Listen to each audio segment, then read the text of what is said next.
Hey, Shalom Shalom Mishpacha. Welcome to another edition of Ray Bash's Ramblings. I'm your host, Rabbi Yehuda Ben Shomer, and today I'm going to be talking about the salvation of Israel, a very controversial and hot-button topic in Christianity, Messianic and Netzari Judaism, as well as mainstream Judaism as well.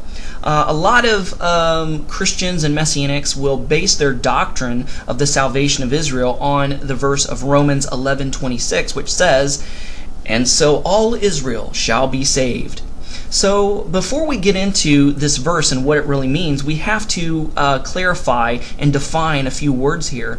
First of all, we got to define who Israel is. Who is Israel? Well, according to Genesis 32:28, it says, and this is regarding the episode where Jacob was wrestling the angel of the Lord, hence Yeshua in pre-incarnate form. He was basically wrestling God, and it says, "And he said, Thy name shall be called no more Jacob, but Israel. For as a prince thou hast power with God and with men, and thou hast prevailed." So basically, Jacob was renamed Israel, and so every person that descended from Jacob, from the 12 tribes, and from the 12 tribes and their children, are considered Bnei Yisrael, the children of Israel. So this is who Israel is. There is no spiritual Israel where the Christian church has replaced Israel, because Christianity is not really the church anyway. Okay, well, I just opened another can of worms, so now I have to define what the church is. So who is the church? A lot of people falsely believe that the church is all those, Jewish and Gentile believers in Acts chapter 2 on the day of Shavuot, Pentecost. But no, that's not where the church was born. The church was born during the Exodus, when Israel came out of Egypt and received the Torah at Mount Sinai, because it says in Acts 7, verse 38, "And this is he that was in the church in the wilderness, which the angel which spake to him in the Mount Sinai, and with our fathers who received the lively oracles given unto us." Basically talking about the giving of the Torah. Now, the word church in the Greek is ekklesia. In the Hebrew, it's kahila. And both of them mean a called out assembly. And so truly, when Israel came out of Egypt through the Exodus, they were called out of Egypt to Mount Sinai. They were a called out assembly, and thus they were called the church. So Israel and the church is one and the same. This false, blasphemous, heretical Christian theology called replacement theology, saying that the Christian church replaced Israel, is just foolishness. It's just ridiculous, false doctrine. So basically, Israel is anyone who is physically descended from Israel, from Jacob, and the church is Israel. Now, I know this brings up some very controversial kind of things. What about the believers? Well, if somebody wants to be a part of the children of Israel, they have to accept upon themselves the Abrahamic covenant. What's the Abrahamic covenant? The Abrahamic covenant is a covenant of circumcision that God gave to Abraham to pass down to his descendants. Hence, Israel, Jacob, was one of those descendants. So anyone who has been circumcised according to the covenant of Abraham found in the Torah, so in other words, anyone that is a Gentile who converts to Judaism through the covenant of circumcision, or through a Hadafan Brit, is considered Israel. That's who Israel is. Well, brother, what about spiritual Israel and spiritual Jews? Look, if you're going to have something spiritual, you have to have something literal before you can have something spiritual. For instance, you see a shadow on the ground. The shadow is not the substance. The shadow is not the literal, it's not the real. There has to be something physical and literal to cast that shadow. So if you see a shadow of a person, a body, there has to be a physical, literal body that's causing the shadow to be cast. So before there's a spiritual Israel, there has to be a physical Israel, and a spiritual Israel are those who have attached themselves to the God of Israel by accepting upon themselves, whether they get circumcised or not, the Torah, by walking and following in the precepts and the commandments of the Torah. Let's get back to this church in the wilderness, if you will, the children of Israel who are called the church in the wilderness. It wasn't just all of Israel that was there. There was a mixed multitude that came up out of Egypt with Israel, according to Exodus 12:38. And according to Exodus 9:8, those mixed multitude, made up of at least one representative of all the 70 nations that were around at that day, along with Israel, accepted the Torah upon themselves. Israel accepted the Torah on behalf of the rest of Israel, of all those who would be literal descendants, and the Gentiles accepted Torah upon themselves and all the descendants that would come from them. So the Torah is not just for the Jews, but it is for the Jews and Gentiles alike, though Israel, literal Israel, is the primary caretakers and recipients of that Torah. And Yeshua said in Matthew 5:17, "Think not that I have come to destroy the law, the Torah, God's instructions, or the Ne'evim, the prophets." In other words, he said, I didn't come to do away with the Tanakh, the Old Testament. I've not come to destroy, but to fulfill. And that word fulfill doesn't mean like a glass of water, you fill it up, oh, can't fill it up no more. Or it doesn't mean he fulfilled it or completed it so that you don't have to do it. No, that word fulfill means that he came to show us how to live it correctly. He came to show us how to walk in his footsteps and to keep the Torah correctly. He came to bring the Torah into its full and complete meaning. That's what that means. So, what's this spiritual Jew and this spiritual circumcision and all this kind of stuff?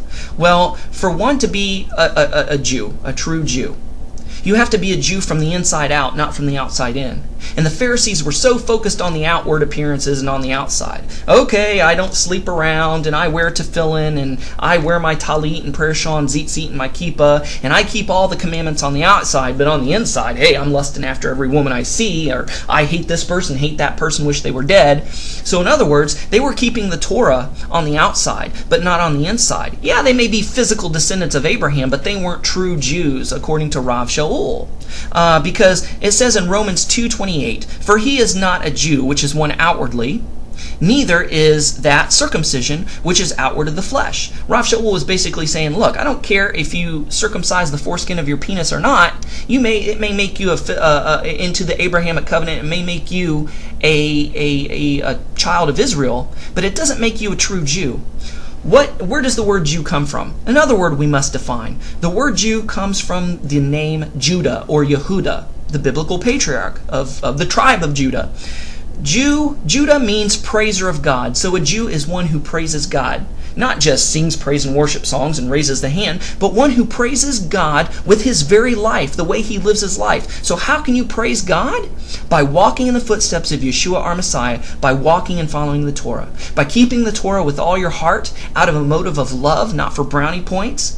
That is how you praise God, with your conduct, with your life. So that is a true Jew. One may not be circumcised on the outside, but his heart may be circumcised, saying, yes, I want to obey the commandments because I love him. I want to keep the commandments to the best of my ability with all my heart. And so if somebody's keeping it on the inside, eventually what's on the inside is going to manifest itself on the outside. Eventually, physical circumcision will follow.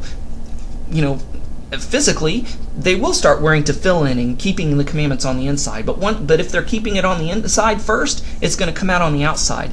We don't become Jews by osmosis, from the outside in, but from the inside out. So that's what Rav Shaul was saying here, and he was speaking to a whole kahila, a whole congregation of converts, people who have already had their foreskin removed, or who were contemplating or were in the process of converting. He was talking to Gentile believers who were converting. And so he's emphasizing, look, just don't think that you're a Jew just because you get this circumcision of the flesh. It has to be in your heart before it can be manifested outwardly. So, it's not just enough for somebody to believe in the God of Israel, to be able to call themselves a Jew or to be able to call themselves Israel, because James, Yaakov, Yeshua's brother, said in Yaakov, James 2:19, you believe there's one God? You believe in the God of Israel? Hey, that's great. You do well.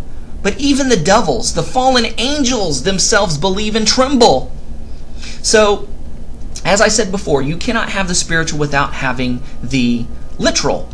So let's move on here. Now, so basically, what was Rav Shaul trying to say regarding that all Israel will be saved? Okay, so if we look at the verse in the Greek and other languages, it says all Israel will be saved. A lot of people want to take that literally by saying that every single person that's a descendant of Israel will be saved. Hey, it says so, it's got to be true. But if you look in the Greek, that word all can mean as many as. Let me give you an example of how we use the word all in a figurative way. For instance, somebody may make the statement, all the world was at war during World Wars I and II. Well, we know exactly what they mean. We know that they don't say or think that literally every surface on the planet had bombs and bullets flying everywhere and there was war everywhere globally. No, he was basically saying, and we understand this, that all the world was at war during World Wars I and II. It means that the main continents, the main players, the big guys were all at war. We're at war with one another. These different theaters of war. That's why it was called a world war. It didn't literally mean that the whole world was engulfed in war. There were still places that were safe and peaceful. So when it says all Israel will be saved, it means as many as. And so he goes on in here in Romans chapter 11, talking about the olive tree which represents Israel, and how that there were some natural branches that were broken off due to unbelief and laid aside, and that there was these wild olive branches, referring to the Gentiles and the lost tribes that were coming back, that were grafted in to the tree.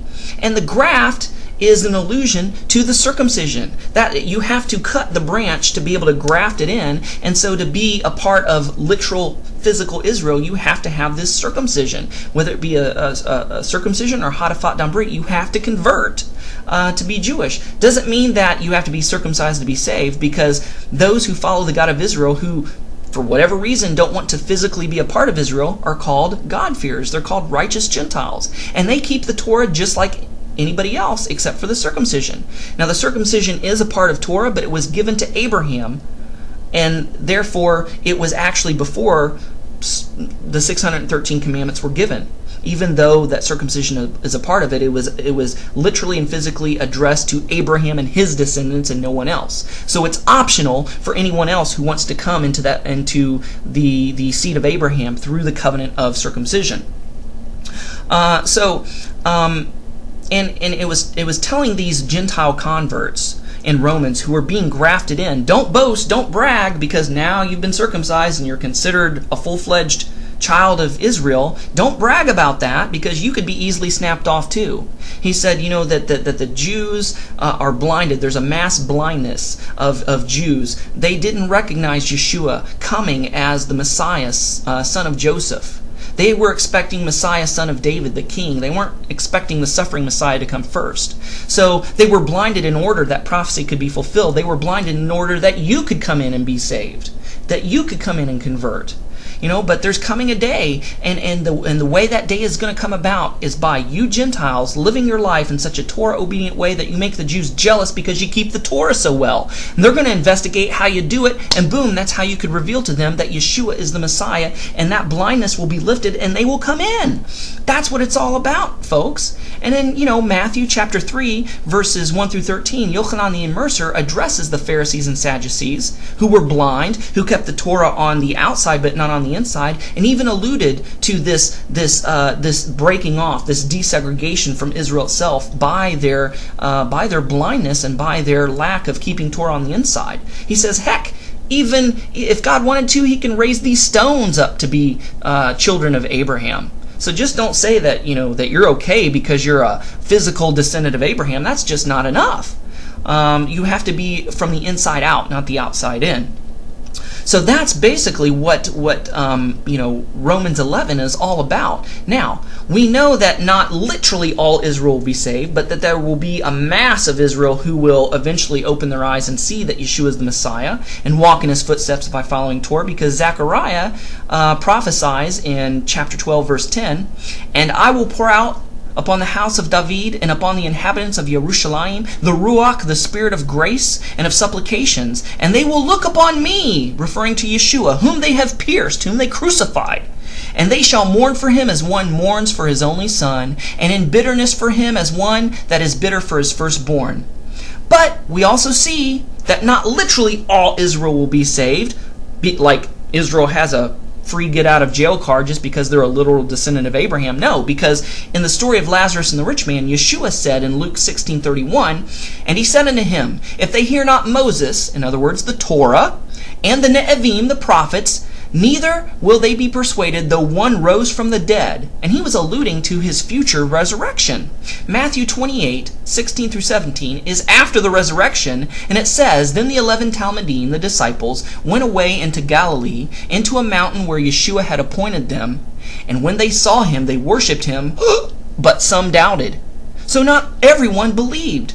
So basically, our job is not to ram Messiah Yeshua down the throats of non-believing Jews, but to simply, in bold humility, walk the Torah in zealous love as Messiah taught us to do, to provoke the blinded Jews to jealousy, to cause them to investigate for themselves and see the truth, and to be there, and for us to be there when they come and ask us about the hope that we have in Messiah Yeshua, the living manifestation of the written Torah, as it says in 1 Peter 3:15. But sanctify the Lord God in your hearts, and be ready always to give an answer to every man that asketh you a reason and the hope that is within you with meekness and fear. So, folks, this is what it means by this verse, that all Israel shall be saved. Thanks for watching. Shalom and Shavuot Tov. Bye-bye.